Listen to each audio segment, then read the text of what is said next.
Mga guys, may layuan ako mga guys. Ito po akin layuan. Dalawa po. Bigay po sa akin yan ni Papa saka ni Mama. Malakas po yan kanina. Kaya po hindi ako nakaayos sa labas. Kaya dito lang po kami sa loob ng bahay. Manood po kayo naiyagi ng video namin. Salamat po sa nanonood.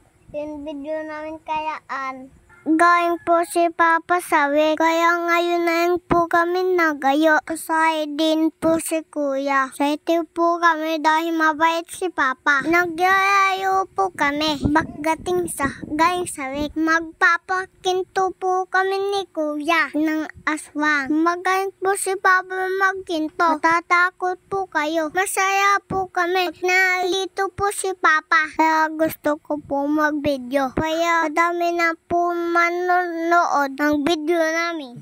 Tupiman! Tupiman! Tupiman! Tupiman! Iligtas mo na ang mga nangangailangan ng tulong. Iligtas mo na Superman. Nagsisu po kami, nakasakay po kami ni Kuya. Siso.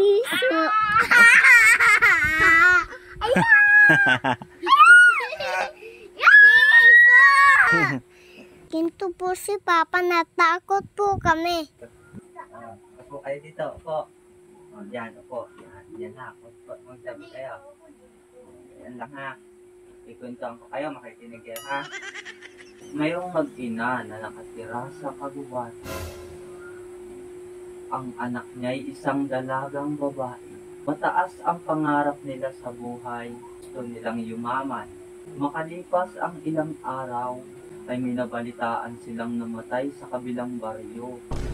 Isang matandang mayaman.